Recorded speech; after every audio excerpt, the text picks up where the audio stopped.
Donc il prêche, après il va vérifier il y a combien de nombre de vues, il y a combien de commentaires. Okay. Il commence à réagir dans les commentaires. Il y a certains qui s'insultent même dans les commentaires. C'est ça. Il y a des prophètes qui s'insultent dans les lives comme ça. C'est ça l'église d'aujourd'hui. Quand il prêche, il est déjà en train de se dire « Ah, n'a sali combien de vues? Tonton Lumia, t'as combien comme 1 million coquilles ?» Donc il ne prêche pas pour les âmes, mais il prêche pour le nombre de vues. Le problème de l'église moderne, c'est ça. Il court à tout vent. Okay. Quand c'est le vent de la délivrance, tout le monde y devient chargé de délivrance. Quand c'est le vent de la prophétie, tout. Donc il n'y a pas de base, il n'y a pas un enseignement qui fait asseoir l'église. Donc nous sommes en train de nous éloigner de les fondements apostoliques. C'est aussi une difficulté de l'église aujourd'hui. Nous n'avons pas de pères qui peuvent s'élever pour dire ça, il faut arrêter. Tu ne peux pas toucher à l'église. Pas parce que les respects, si tu meurs. Okay. Mais est-ce que chez nous, nous avons des pères qui peuvent s'élever pour dire ça, il ne faut pas faire. En tout cas, assois-toi là-bas, tu dois d'abord apprendre. Parce que l'église n'a pas besoin de telles personnes. Je comprends. Être père, ce n'est pas l'âge. On n'a pas de père. On peut dire ça comme ça. Christian, on a un conflit. Je vais nous faire une analyse descriptive ou comparative. Est-ce que l'église moderne est une évolution parfaite de l'église primitive ou est une régression de l'église primitive? Sincèrement, je puis dire qu'il n'y a pas une évolution. Nous allons d'ailleurs parler plus de la régression. L'église d'aujourd'hui, même les sorciers sont dans les sacerdoces. Ouais. Même les occultistes occupent les places de choix de responsabilité dans l'église. L'homme de Dieu prophétise. Bon, en fait, ça devient comme du théâtre dans l'église, comme c'était. Nous sommes dans une kermesse où les gens sont en train de blaguer. Alors, c'est ça le sommeil. Il est occultiste, mais il est pasteur. Il est occultiste, il est partenaire. Il est occultiste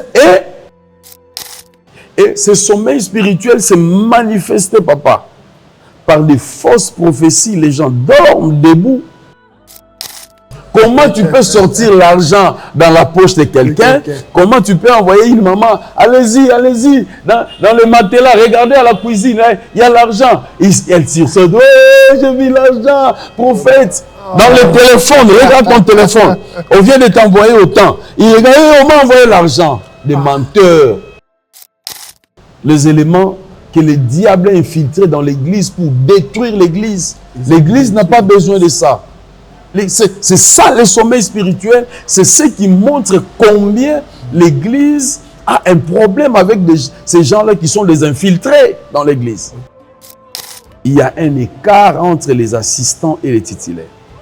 Vous sentez que le pasteur titulaire roule carrosse, il a ceci, voilà. Mais vous regardez celui qui vient après lui, un écart.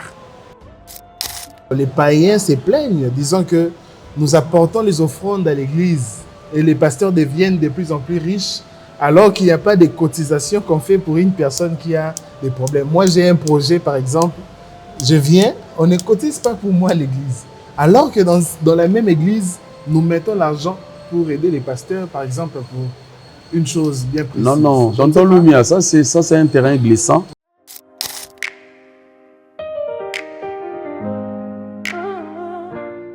Pierre, sur Pierre, j'ai bâtirai mon église, a dit Jésus-Christ. Comment était cette église que Jésus a bâtie avec les apôtres?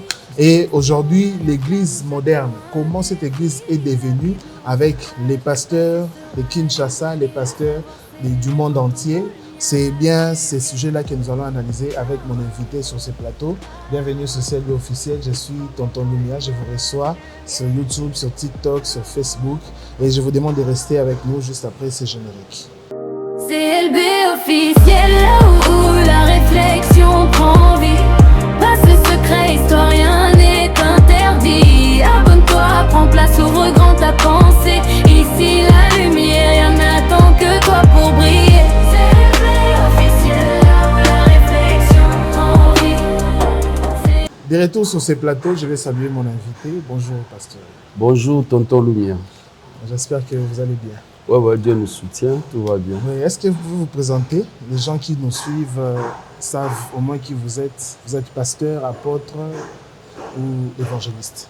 Merci pour l'opportunité de nous inviter à cette émission. C'est un plateau, j'ai suivi autant de fois des débats houleux autour de plusieurs sujets. Et nous avons aussi trouvé grâce et nous avons reçu l'invitation. Moi, c'est le révérend pasteur Salem Mwanda. Je suis pasteur titulaire de l'église Centre Missionnaire Tabernacle City, une église de la communauté des assemblées de Dieu. Et c'est là où nous servons le Seigneur. Je crois que si je n'exagère pas, la présentation peut s'arrêter là. Je suis marié, père de 6 enfants, voilà. Ok, voilà, le pasteur nous reçoit dans son église, Centre Missionnaire Tabernacle City. Nous sommes là, vous voyez déjà derrière nous. La bâche nous indique que nous sommes dans son église. Alors, pasteur, aujourd'hui, on voulait parler de l'église primitive et l'église moderne. Est-ce que nous avons évolué positivement ou nous avons régressé carrément? Alors, avant d'aller plus loin, c'est quoi une église primitive? Parce que les gens qui nous suivent, quand je dis église primitive, peut-être que les gens ne comprennent pas ce que c'est réellement une église primitive. Vous pouvez définir en termes clairs, c'est quoi une église primitive? Ok, merci. Je crois que c'est un sujet vraiment pertinent. C'est vraiment pertinent. Sans la prétention d'avoir la possibilité de répondre à toutes les questions, parce que vous savez, le monde a tellement évolué.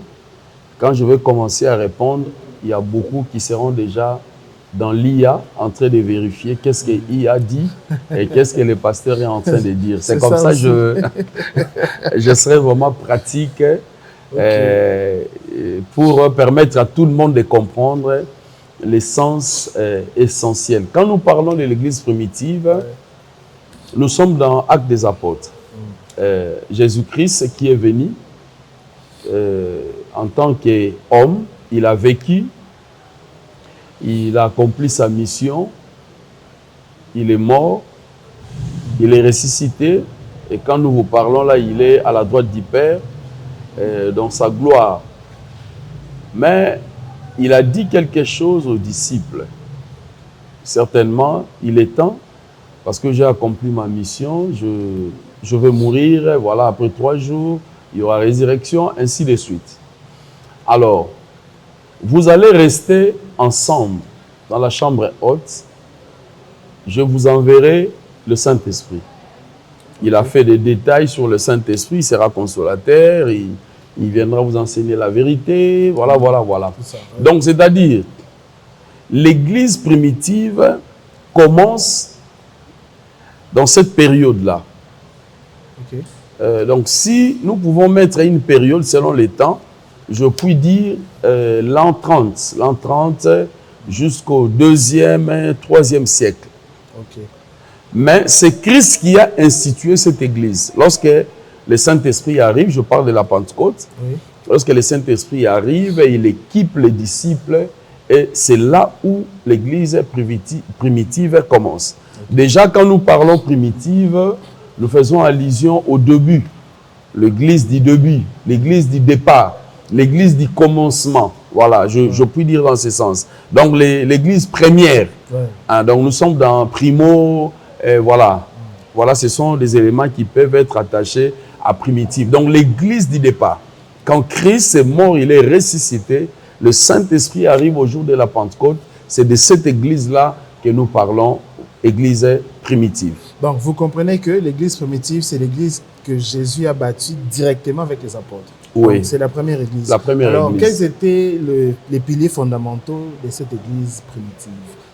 Les piliers fondamentaux. L'église reposait sur quoi exactement? Ok. Parlant de l'église primitive, vous allez m'excuser si ça ne va pas vous déranger. Non, allez-y. Ceux qui nous suivent, je vais lire avec les téléphones, que ça ne vous dérange pas. Exactement. Je vais aussi les lire. Je suis dans l'Acte des Apôtres, chapitre 2. Je vais lire directement le verset 42, si vous pouvez lire. Ok. Nous allons comprendre les piliers fondamentaux de cette église primitive au travers de ces textes, Actes des Apôtres, chapitre 2, le verset 42. Ok. Tous s'appliquaient fidèlement à écouter l'enseignement que donnaient les apôtres, à vivre dans la communion fraternelle, à prendre part au repas commun et à participer aux prières. Aux prières.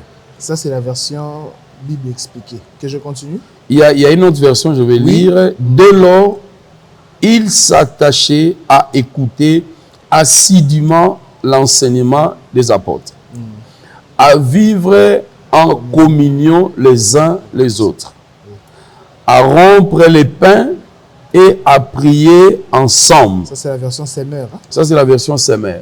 J'ai vu ça aussi. Donc s'il faut parler de piliers fondamentaux de l'Église primitive, c'est clair au travers du verset 42.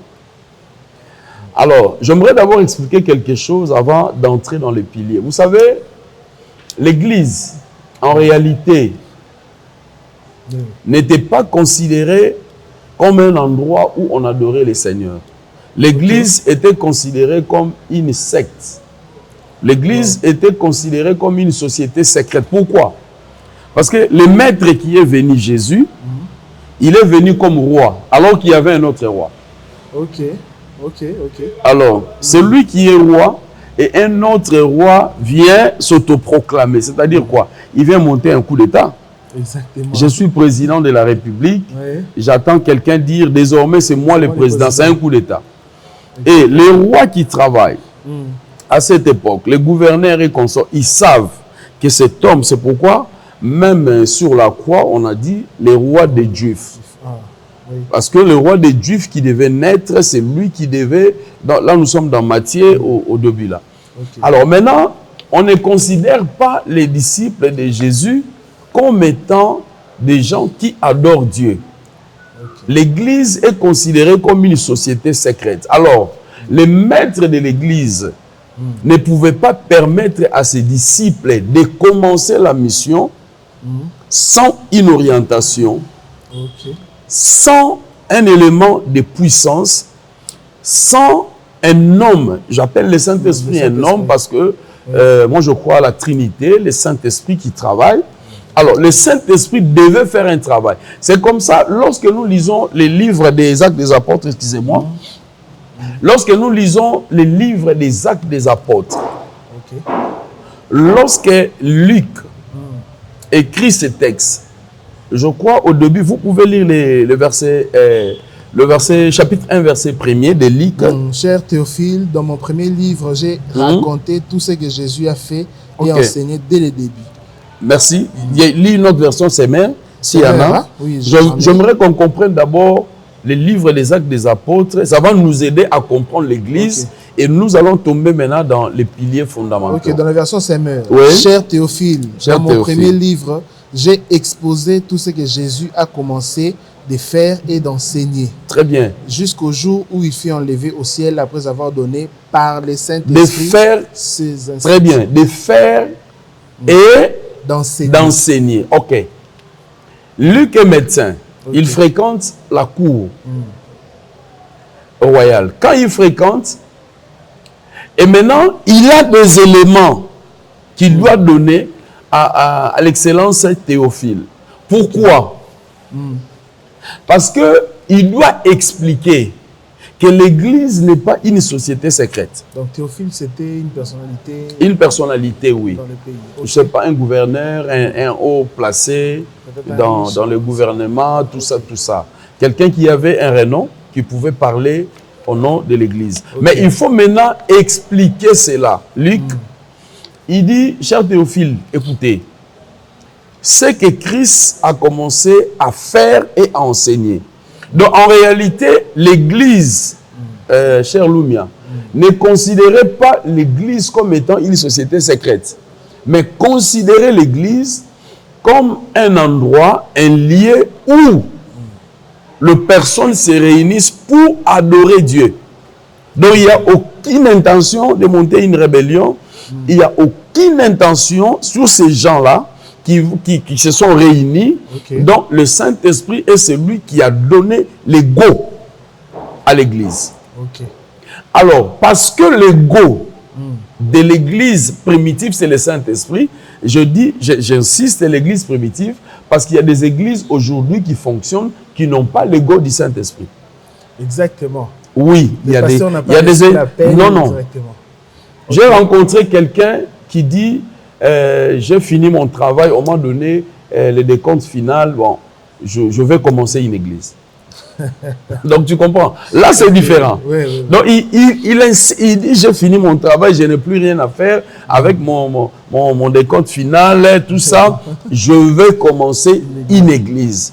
Imaginez maintenant la suite. C'est comme ça que je suis en train d'insister sur l'église primitive. L'ego a été donné par le Saint-Esprit. Le Saint-Esprit maintenant qui met ses disciples ensemble. Nous pouvons parler des 12, mais il y avait aussi d'autres qui étaient ensemble avec les 12. Oui. Ils sont maintenant ensemble. Il y a la direction de l'esprit. C'est comme ça, en lisant ces textes, nous avons vite compris. Écoutez, ils s'attachaient à écouter assidûment l'enseignement. Pourquoi? Parce que Luc dit à l'excellence Théophile, c'est que Christ était en train de faire et d'enseigner.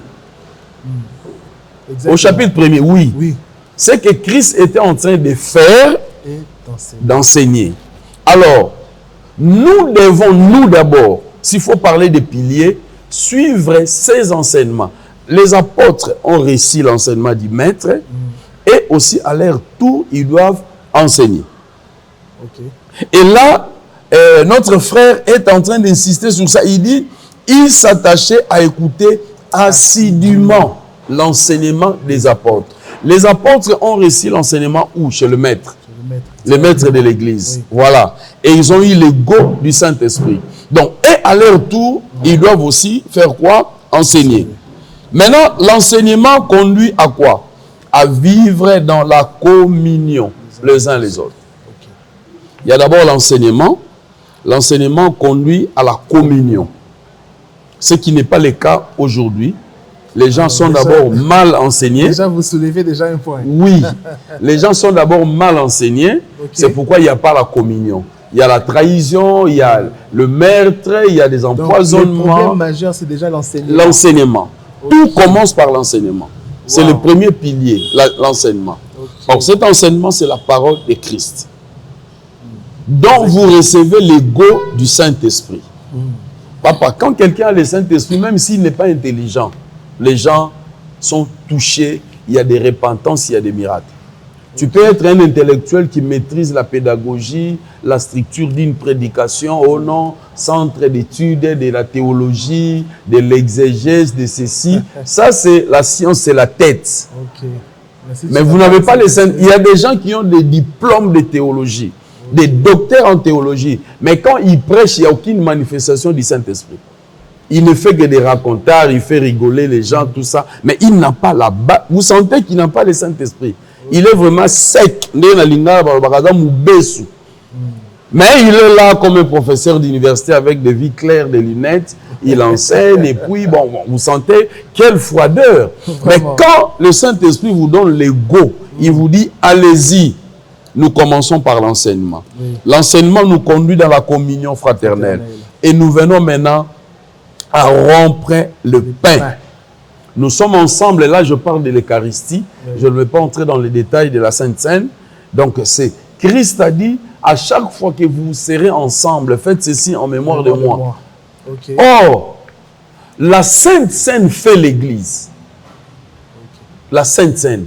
La Sainte Seine, c'est ce qui fait l'Église. Donc rompre les pains, ça concernait plus la Sainte Seine, ce n'était pas échanger de l'argent, manger ensemble. Non, non, la communion fraternelle déjà nous parle déjà de cet échange-là. Dans la communion fraternelle, tout le monde vendait leurs biens, ils venaient avec ça. On est frères, on est dans l'amour, tout ça. Mais ici, rompre le pain, c'est déjà cette image de la Sainte Seine, de l'Eucharistie. Nous sommes ensemble, nous mangeons ensemble. Parce que lorsque nous sommes ensemble, nous mangeons ensemble. C'est ce que Christ a fait avant sa mort. Il a mis tous les disciples ensemble autour d'une table. Ils étaient en train de prendre. Et puis de là, il dit, voilà, tel va me trahir, tout ça. Donc, autour d'une table. Et quand nous sommes en train de rompre ces pains, si vous êtes déjà dans le verset, dans le chapitre 5, vous allez voir qu'il prenait ce pain avec simplicité de cœur, avec action de grâce. Ok. Et c'est ce qui renforçait encore la communion. Et à la fin, nous ajoutons la prière, n'est-ce pas? Oui. À rompre le pain et à prier ensemble. Donc voilà les 4 piliers fondamentaux. Si je peux me résumer, il y a l'enseignement, il y a la communion, rompre le pain ensemble et puis la prière. Okay. Ils étaient là ensemble en train de prier. Donc les 4 communions, vous avez les 4 piliers, je voulais dire. Oui. Vous avez compris quels sont les 4 piliers, quels ont été les 4 piliers que l'Église primitive a gardé, a développé, et ce qui a constitué une Église forte. Alors, pasteur, comment fonctionnait l'autorité dans l'Église primitive? Est-ce que c'était les apôtres qui décidaient directement ou c'était un collège de pasteurs qui décidaient sur certaines choses? Bon, moi, je pense que quand nous parlons autorité, tel que vous avez dit, il y a quelqu'un qui impose, qui prend des décisions, et les autres suivent. Il décide sur des choses et les autres suivent. Mais ici, dans l'Église primitive, il y avait un leadership collectif. Il y avait un leadership collectif. Certes, Pierre sur toi, tu es une pierre, je bâtirai mon église. Il avait quand même un mot, mais le leadership était collectif. Ok. Le leadership était collectif. Il ne prenait pas la décision seul. Non, non, non, il ne prenait pas seul. Lisez le chapitre 6.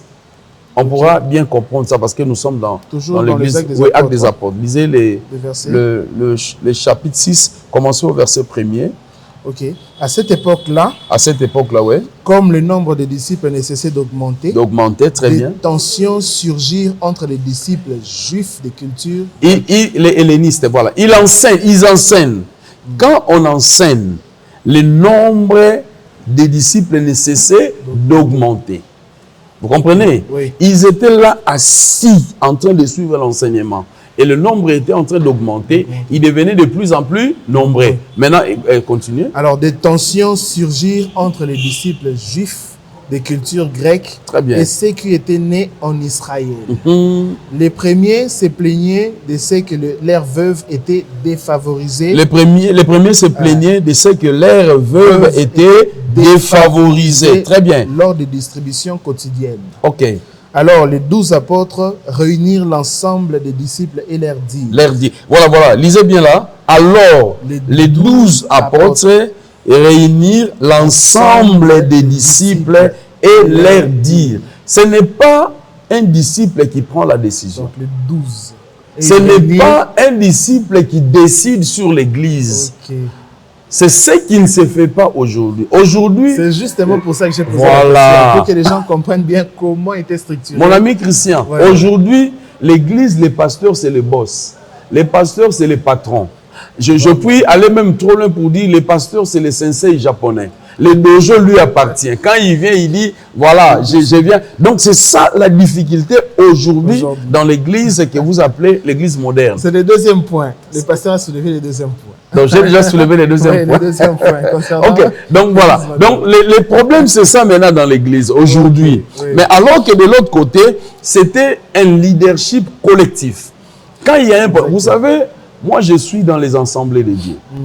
Dans les assemblées de Dieu, dans l'église, même si vous avez l'autonomie, nous avons les comités élargis, nous avons les comités restreints, nous avons les bureaux du pasteur, c'est-à-dire la vie de l'église, qui se réunissent chaque année dans une assemblée locale où vous avez les rapports du fonctionnement de l'église et vous décidez sur la suite des églises. Mais chose qui ne se fait pas dans beaucoup d'églises. Les pasteurs qui se réveillent, il vient avec ça, il dit voilà ce que vous allez faire. Et tout le monde dit amen. Oh non, c'est comme ça que je dis c'est lui le boss, c'est lui le patron, c'est son affaire. Et ça business naïe, en fait c'est lui qui décide alors que ce n'est pas ça la vision de l'église primitive. Ici c'est collectif. Et il y a moins de problèmes. Hein. On se met ensemble, on décide, voilà ce que nous allons faire. Au lieu de continuer à nous disputer sur le veuve, comment répartir, tout ça, nous allons nous attacher à la parole. Et vous, les diacres, et vous, commencez maintenant à faire ce travail-là. Donc, si vous lisez l'esprit du chapitre 6, c'est un leadership collectif. Ce n'est pas une seule personne qui prend la décision sur l'Église, qui vient l'imposer aux autres, qui ne pourront que dire Amen, oui et Amen. Ok. Les pasteurs avaient déjà soulevé les problèmes d'enseignement comme premier élément. Et maintenant, vous venez de soulever le deuxième point. Le deuxième point qui est la décision vient d'une seule personne. Oui. Donc, et ça, c'est trop dangereux dans l'Église. C'est okay. trop dangereux. Alors, la question que j'attendais, que je voulais poser directement est là. Alors, l'Église moderne, l'Église que nous avons aujourd'hui, est-ce une évolution naturelle de l'Église primitive ou il y a une adaptation qu'on a fait de l'Église primitive? Parce que vous avez parlé des piliers fondamentaux, vous avez démontré comment est-ce que les décisions étaient prises dans l'Église primitive. Alors aujourd'hui, l'Église moderne que vous connaissez, vous êtes vous-même pasteur, vous connaissez aussi d'autres pasteurs qui dirigent les églises. Alors, vous pouvez nous faire une analyse descriptive ou comparative. Est-ce que l'Église primitive, l'Église moderne, est une évolution parfaite de l'Église primitive ou est une régression de l'Église primitive? Merci Christian, ça c'est fort et c'est vraiment fondamental. J'aimerais que ceux qui nous suivent puissent comprendre une chose. Okay. Parlant de l'Église primitive, il y a eu beaucoup d'éléments très positifs. Okay. Mais aujourd'hui, nous avons un problème. Sincèrement, je puis dire qu'il n'y a pas une évolution. Wow. Il n'y a pas une évolution. Nous allons d'ailleurs parler plus de la régression. À mon humble avis, c'est la régression. Je suis né dans les assemblées de Dieu. Je suis un fils du pasteur. Je vis l'Église. Il y a des choses aujourd'hui, quand même vous les voyez, vous sentez que non, ça ne marche plus. Okay. Écoutez, à l'Église primitive, les miracles étaient authentiques. Mais aujourd'hui, il y a des faux miracles. Les gens s'organisent pour les miracles. Les manquions. Voilà. Les gens s'organisent pour les miracles. Okay. Nous avons suivi quelqu'un, une femme qui était en train de témoigner. Elle dit, bon, moi, le pasteur m'appelait, il m'a dit, voilà ce que tu vas faire comme opération. Et il m'a donné de l'argent. Wow. Et la dame vient témoigner devant tout le monde. Et les gens ont sursauté. Wow, alors que c'est un faux miracle. Et c'est ça le problème de l'Église aujourd'hui, mais ce qui n'a pas existé à l'Église primitive. Il y a un autre phénomène que nous devons retenir aujourd'hui, c'est le sommeil spirituel. Ok. Oui, sommeil spirituel. Il y a un sommeil spirituel. Alors qu'on parle du réveil spirituel. Donc... Non. Attention. Okay. Je ne veux pas personnaliser les débats pour dire église de sommeil, église de réveil, église de... Non. Je ne vais pas entrer dans ces débats-là. Mais je parle de cette différence-là entre l'église primitive et l'église moderne, que vous dites moderne. Et donc, il y a une régression. Je vous ai parlé de faux miracles. Okay. Et tout à l'heure, je viens de vous parler d'un sommeil spirituel. Et ce sommeil spirituel s'est manifesté, papa, par des fausses prophéties. Les gens dorment debout. C'est ça. Les gens dorment debout. En fait, j'aime la prophétie. J'ai des prophètes dans mon église. Mes enfants sont prophètes. Moi, je suis pasteur. Mais il y a des choses où il y a un débordement, en fait. Je m'imagine, vous dites à quelqu'un, levez-vous. Vous lui donnez son numéro de téléphone. Vous lui donnez sa date de naissance. Ça édifie en quoi? Vraiment. Est-ce que c'est nécessaire tout ça? Tu vois, et tout ça là, il y a des gens qui écrivent prophèse, parle prophète, parle prophète. Donc tu comprends? Parle prophète. Est-ce que je peux prophétiser? Il demande à l'église s'il peut. Non. Si Dieu te donne un message, parle.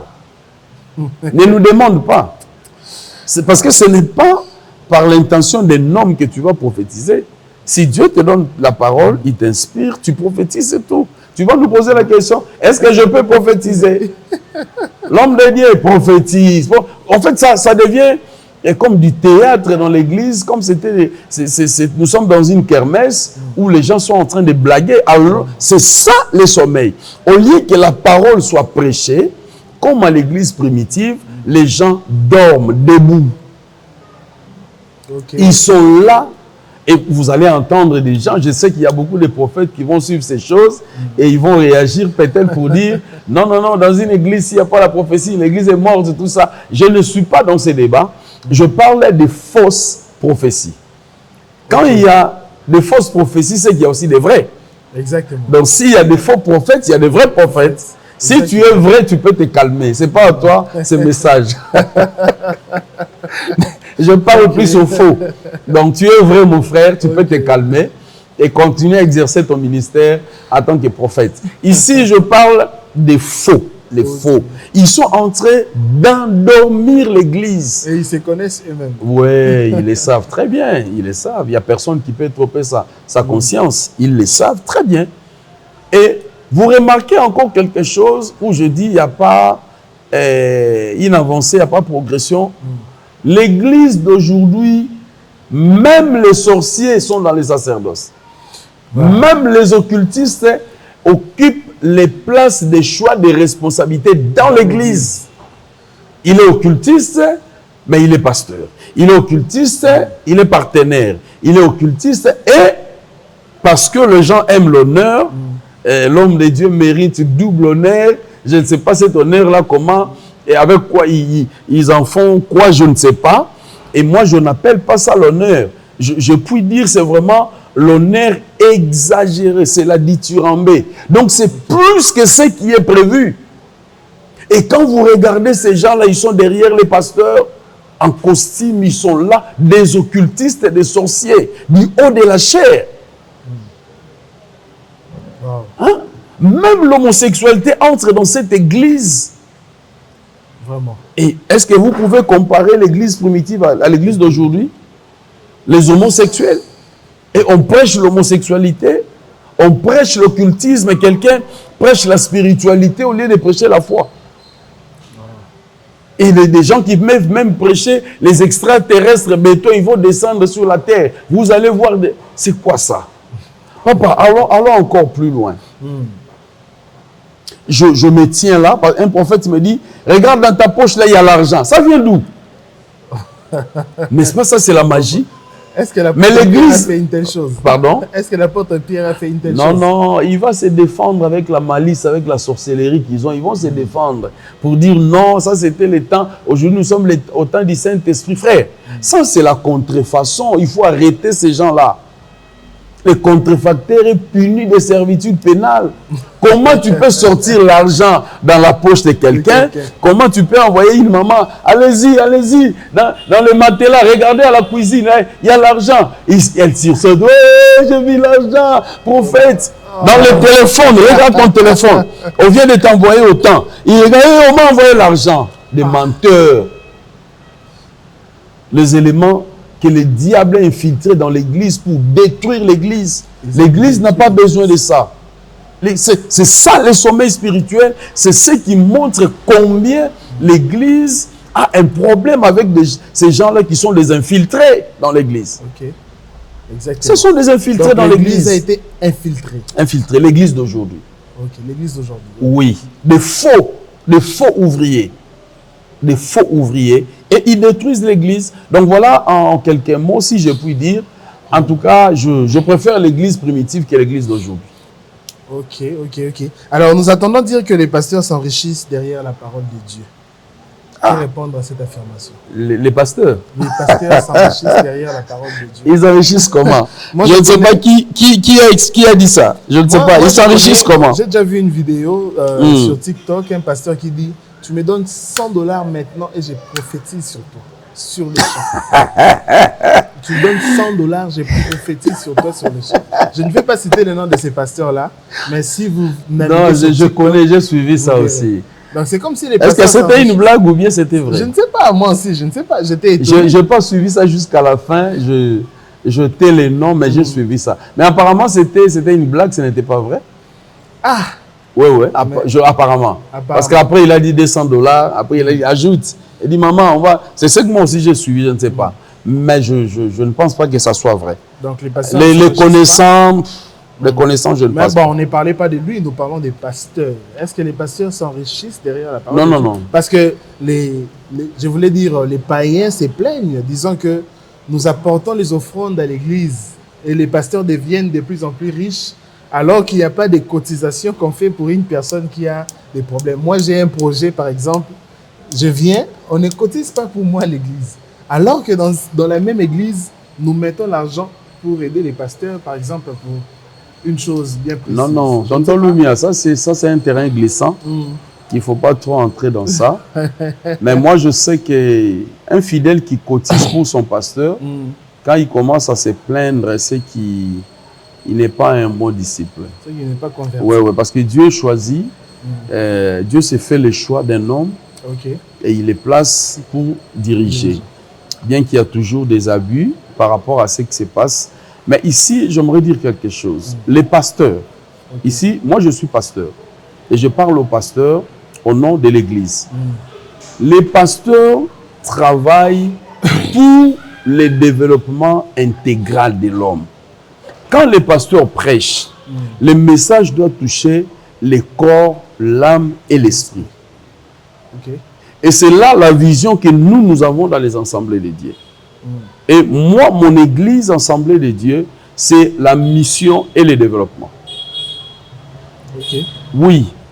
Donc, si vous voyez les assemblées de Dieu, c'est la mission et le développement. Parce que le pasteur ne doit pas seulement rester dans le spirituel. Le pasteur doit travailler aussi pour le développement. Donc, vous enseignez aussi l'économie, comment il faut ça, c'est chercher sûr. l'argent. Ça, c'est sûr. Comment entreprendre, etc. Ça, c'est sûr, mon ami. L'économie est tirée de la Bible avec Joseph qui a dit, voilà, vous allez garder ceci pendant 7 ans, après, voilà. Donc, il y a beaucoup de techniques dans la Bible. Mais ici, j'aimerais insister sur un pasteur. L'Église doit avoir une doctrine sociale. Moi, je suis en train de travailler ma thèse sur la politique, l'administration et la politique communautaire. Et là, nous sommes en train d'encourager une doctrine sociale. L'Église doit avoir une doctrine sociale. C'est quoi une doctrine sociale? Qu'est-ce que vous voulez dire? Bon, ici, quand je parle de la doctrine sociale, c'est que l'Église doit travailler pour aider ses membres, ses fidèles à se développer dans la société. L'Église ne doit pas rester seulement dans la prière. Bon, gêner, bon, kangimisou, chasser les démons. Mais alors que certaines choses, ce ne sont pas les démons. C'est parce qu'il n'a pas l'argent. Exactement. Oui, et le pasteur doit enseigner les fidèles comment travailler pour avoir de l'argent. Parce qu'on n'a pas l'argent parce qu'on prie, mais on a l'argent parce qu'on travaille. Parce que Dieu bénit l'œuvre de nos mains. Je ne sous-estime pas la prière. La prière a une place de choix dans la vie d'un chrétien. Pour le booster, pour aller plus loin, il va encore percer. Mais ici, lorsque les gens se plaignent que les pasteurs s'enrichissent au dos de l'église, au dos de leurs fidèles, je ne sais pas. En tout cas, je ne sais pas. Je ne veux pas parler de moi. Mais ceux qui m'écoutent, ceux qui peuvent me connaître, ils peuvent chercher ce que je suis. Personnellement, je suis dans le développement. Je travaille dans le développement. L'église peut avoir une école. Vraiment. Et il engage les membres de l'église à travailler là-bas. L'église peut avoir un hôpital, un centre de santé. Il engage les membres de l'église. Et d'ailleurs, c'est un point d'évangélisation, de mission. Je connais un pasteur, l'une de nos églises. Ce pasteur-là est médecin. Si vous me permettez, je peux citer son nom. Je parle du docteur Mouepou. Il est de la Trinité, chez les pasteurs Barthélemy Maswako. Lorsque vous allez dans cet hôpital, avant de commencer la journée, il y a un culte. On exhorte les patients, on leur dit, c'est Christ qui guérit. Ce n'est pas ce que nous vous donnons. Donc faites plus confiance à Dieu qu'à ce que nous vous donnons. Vous sentez qu'il y a un aspect de la mission qui entre. Exactement. Et il y a des gens qui sont guéris. Moi, l'enfant a été interné là-bas pour une chirurgie.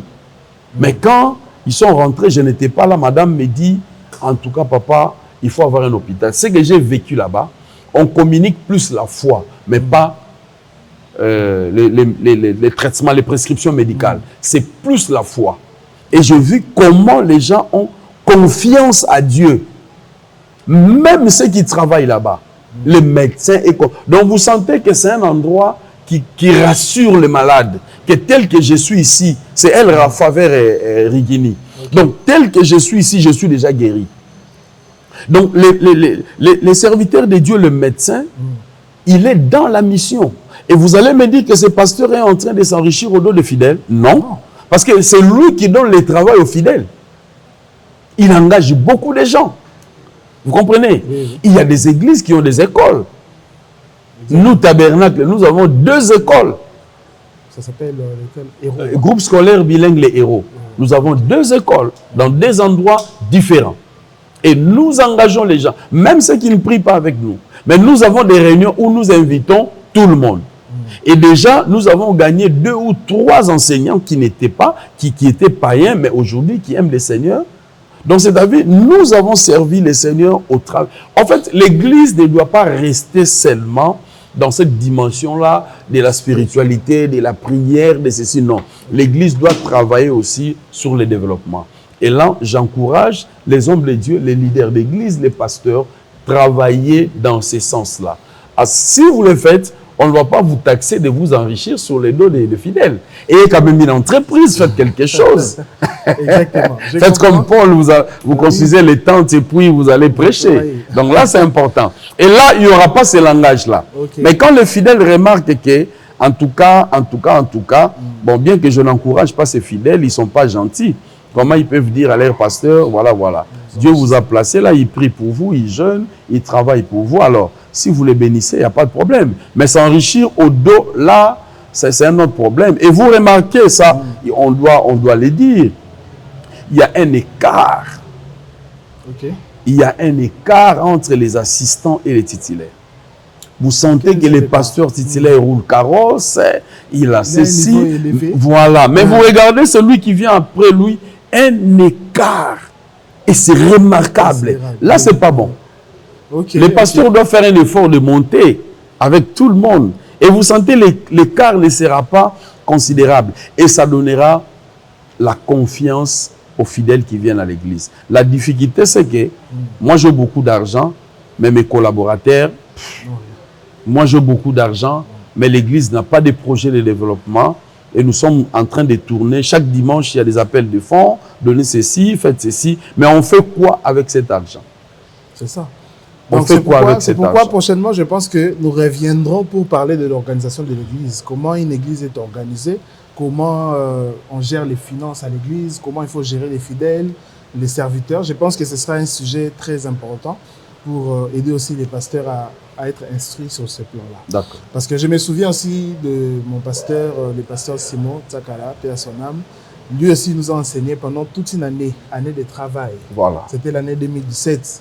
L'année de travail. Donc, il nous a enseigné toute une année comment il faut chercher l'argent, comment investir, comment épargner. Donc, puisque lui, il a fait les commerciales, donc il nous a donné tout ce qu'il avait appris à l'université. Il nous a donné ça à l'église. Tous les dimanches. Donc, vous avez dit quoi? On va faire quoi? L'administration de l'église. L'organisation de voilà. L'administration, c'est bon. Je le note. Dès que possible, on pourra parler de ça. C'est bon. Oui. Ça va beaucoup aider l'église et puis voilà. Voilà. Ça va beaucoup aider. Je pense que ça va aussi aider les pasteurs qui sont là, qui ne sont pas enseignés, comme vous avez dit, parmi les éléments. Alors, nous allons atterrir déjà, pasteur. Nous allons atterrir dans cette émission. Je vous demande de vous abonner. Si vous avez des questions, laissez-les nous dans les commentaires de la vidéo et nous reviendrons pour vous répondre.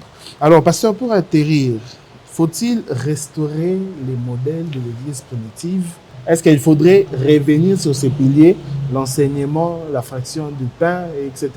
Parce qu'aujourd'hui, nous voyons que dans l'Église moderne, il y a des empoisonnements qui se font. Oui. L'Église, vous avez dit que beaucoup de fidèles se méconduisent parce qu'ils ne sont pas enseignés. Okay.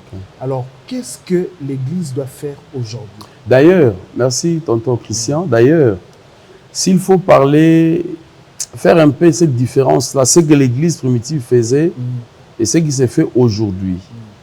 En tout cas, l'église d'aujourd'hui fait quelque chose que l'église primitive n'a pas fait. Tu sais c'est quoi? C'est quoi? C'est prêcher dans les réseaux sociaux, Ah, ok. vérifier le nombre de vues, savoir est-ce que j'ai bien prêché. C'est tout ce que l'église d'aujourd'hui est en train de faire. Donc il prêche, après il va vérifier il y a combien de nombre de vues, il y a combien de commentaires. Okay. Il commence à réagir dans les commentaires. Il y a certains qui s'insultent même dans les commentaires. C'est ça. Il y a des prophètes qui s'insultent dans les lives comme ça. C'est ça l'église d'aujourd'hui. Là, je les encourage quand même. C'est ça la différence entre l'église primitive et l'église d'aujourd'hui. Parce que l'église primitive, il n'y avait pas de réseaux sociaux. Mais aujourd'hui, même quand quelqu'un tient la caméra, quand il prêche, il est déjà en train de se dire, ah, n'a sali combien de vues? Tonton Lumia, combien comme 1 million coquilles. Donc, il ne prêche pas pour les âmes, mais il prêche pour le nombre de vues. Donc, il veut se faire voir. Okay. Non, voilà, tu as atteint 1 million de vues. Ah, waouh, c'est bon. Mais 1 million de vues. Wow. Est-ce qu'il y a l'impact avec ces 1 million de vues? C'est ça. Et c'est ça le problème de l'église aujourd'hui. Alors, l'église en soi, l'église en tant qu'église, je parle de l'église en tant qu'épouse, n'a pas de problème. Parce que son époux a donné déjà sa vie. Ce que l'église doit faire, c'est marcher dans la fidélité par rapport au sacrifice de l'époux. C'est tout. Donc ça, c'est déjà la solution. Parce que nous avons soulevé les problèmes de l'église. Parce qu'il faudrait maintenant atterrir par des solutions. Oui, c'est ce que je dis. Donc, j'étais en train d'abord de t'expliquer les problèmes de l'église moderne, que nous appelons, entre guillemets, moderne. Le problème de l'église moderne, c'est ça. Il court à tout vent. Quand c'est le vent de la délivrance, tout le monde y devient chargé de délivrance. Quand c'est le vent de la prophétie, tout. Donc, il n'y a pas de base. Il n'y a pas un enseignement qui fait asseoir l'église. Donc, ce sont des trucs, les gens crient, les gens sautent. Quel type de vidéo qu'on n'a pas vu? Les gens même sautent sur les diables. Vraiment. J'ai vu d'ailleurs une vidéo d'un pasteur. La Lisa est sautée 21 fois. Mais tu as un coup de tête. Un pasteur qui prie avec une arme. Donc, vous imaginez, ça c'est l'église d'aujourd'hui. Et tout ça parce qu'il y a le nombre de vues. Où les gens sont en train de voir, ah non, combien de vues? Autant. Et c'est comme si, ah je ne sais pas, ils sont en train de monnayer. Hein. Je ne sais pas si ce sont ces pasteurs-là qui s'enrichissent. Hein. Je ne sais pas si ce sont ces pasteurs-là qui... Tu avais dit tantôt. En fait, le problème, l'église en soi, en tant qu'épouse, n'a pas de problème. C'est l'homme qui est dans cette église. Le problème, c'est l'homme. Parce que les apôtres ont donné une forme à l'église primitive. Le Saint-Esprit les orientait. Il y avait des miracles authentiques. Lorsque Pierre se tient, il prêche, il y a 3000 âmes qui se convertissent au Seigneur. Donc c'était naturel, c'était automatique. Mais aujourd'hui, il y a beaucoup de choses qui se font de manière mécanique. Quelqu'un veut faire le buzz dans les réseaux sociaux, il va chercher les mamans d'une association de veuves, de ceci, il vient avec ces mamans-là, l'église est pleine. Et on filme, ah, il a beaucoup de membres. Nous avons vu les gens organiser l'esplanade, les stades et tout ça. Ils mettent des bus partout, à Malou, Poitinkol, on ramasse des gens, on leur paye même l'argent. Est-ce que ça, c'est l'évangile? C'est ça. Est-ce que c'est ce que l'église primitive avait prêché? Tu vois un peu, nous sommes entrés d'aller trop loin de la réalité. Donc, nous sommes en train de nous éloigner de les fondements apostoliques. Nous sommes en train de nous éloigner petit à petit des fondements. Et c'est ce qui touche à la perte. Ça nous ramène jusqu'à la perte. Bien sûr, mon ami. C'est ça le problème de l'église. Donc, le problème, c'est l'homme. Alors, moi, je pense que, j'avais dit au début, hein, je ne pense pas être la prétention voilà, nous connaissons en partie. Voilà, il y a certaines personnes qui peuvent aussi nous compléter, mais seulement, le problème de l'église, c'est l'homme. Oui. Alors, concernant les enseignements, vous avez dit que l'Église reposait sur les enseignements. Jésus-Christ enseignait, etc. Alors, vous encouragez aux pasteurs qui nous suivent de suivre la théologie? Oui, ça, je ne peux pas m'en passer. Parce que beaucoup de gens... J'allais chuter par là. Quand je dis c'est l'homme, il faut former l'homme. Il faut donner une ligne de conduite à l'homme. Aujourd'hui, il y a des difficultés. Pourquoi? Parce que quelqu'un se rebelle chez son père spirituel, dans son église. Du coup, il va quelque part, il commence son église. Il n'a pas quelqu'un qui peut le suivre. Il y a certains qui vont même trop loin pour dire il ne peut pas faire la théologie, il ne peut pas apprendre. Il ne sait même pas définir la théologie. Pour lui, la théologie, c'est une perte, c'est trop païen. Alors que ce n'est pas ça. Donc, le problème, c'est l'homme. Moi, je pense que dans toute société, quand on veut confier une responsabilité à quelqu'un, il faut d'abord former cet homme. Même lorsqu'on vous engage dans une entreprise, il y a une mise à niveau. Je peux parler d'une mise à jour. Voilà. Donc, il faut une mise à jour. Il faut prendre l'homme qui dirige, qui a un appel. Il faut le former. Il faut lui dire, voilà comment te comporter. Voilà. Il y a des gens qui sont serviteurs de Dieu, mais qui n'ont pas de l'éthique. Même quand vous l'entendez parler, même quand il prophétise, donc vous sentez que dans cette personne, il n'y a pas d'éthique. Vous comprenez pourquoi? Parce qu'il n'a pas suivi une formation. Exactement. Parce que nous devons ajouter la connaissance à notre foi. Il faut apprendre. Donc le problème ici, l'épouse n'a pas de problème en soi. Parce que l'époux a donné sa vie. Il s'est sacrifié. Il a donné un prix.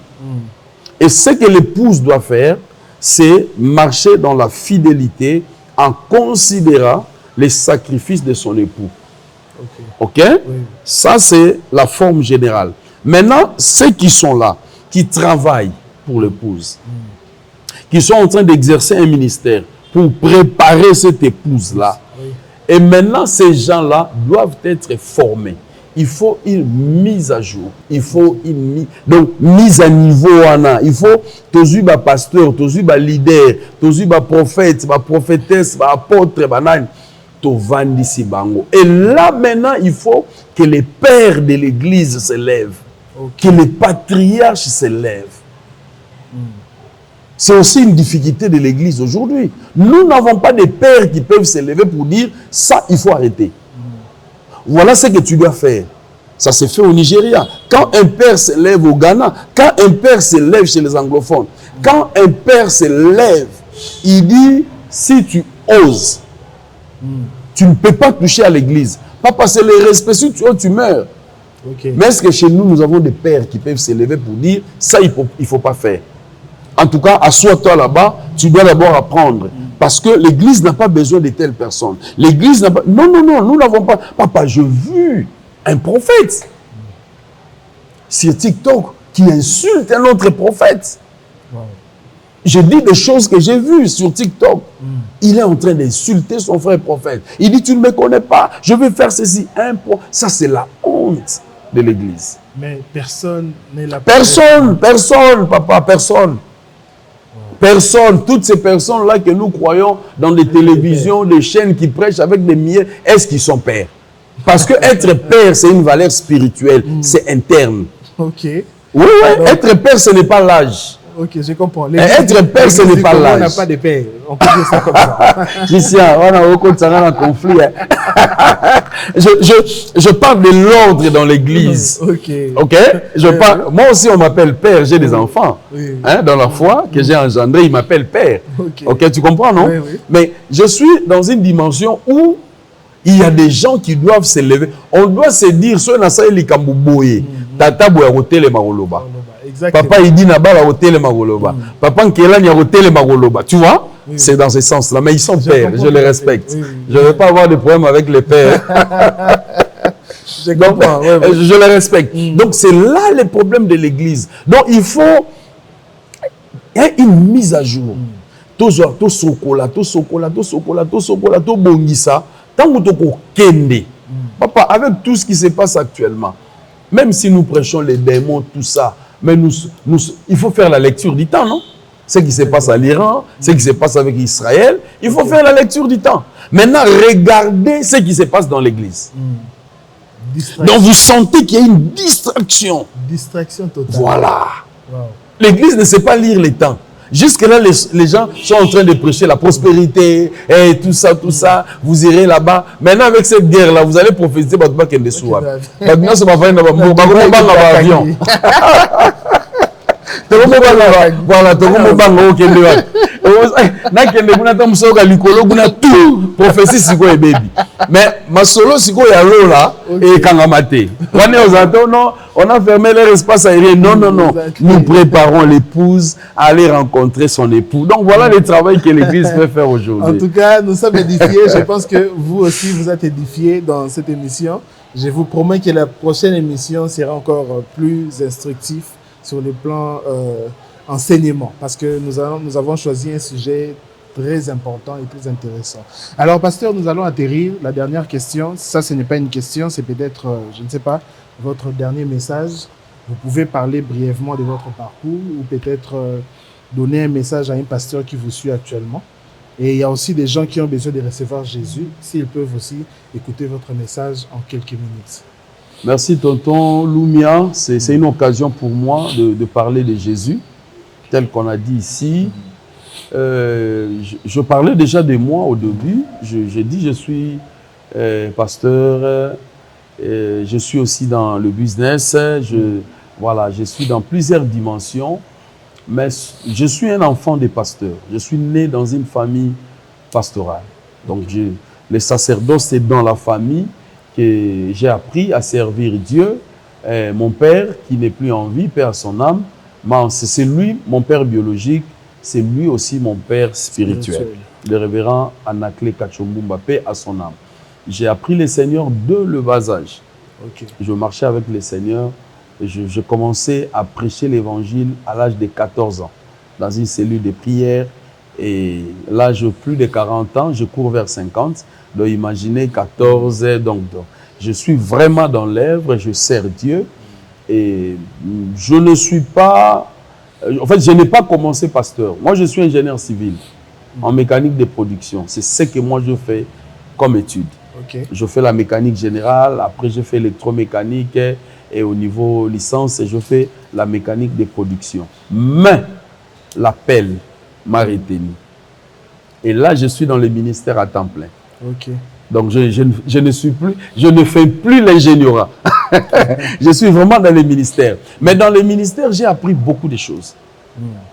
J'ai appris que lorsque vous servez Dieu avec tous les sérieux possibles, vous servez Dieu avec crainte et tremblement, le Seigneur vous fera du bien. Vous n'allez pas vous enrichir au dos des fidèles, non. Le Seigneur lui-même prendra soin de vous. J'aimerais dire à quelqu'un qui ne croit pas, peut-être il croit mais il doute, il dit, ah, est-ce que si je m'engage, est-ce que, ne doute pas. Je suis un témoignage pour toi. Dieu m'a fait énormément du bien. Et quand vous êtes en train de douter, quand vous êtes en train d'attendre, les jours passent.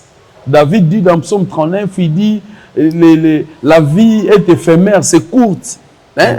Elle est vraiment courte. Et la vie, c'est comme la largeur de la main, imaginez. Et il ajoute, il dit, c'est comme le vent. C'est comme le souffle, c'est éphémère. C'est fragile.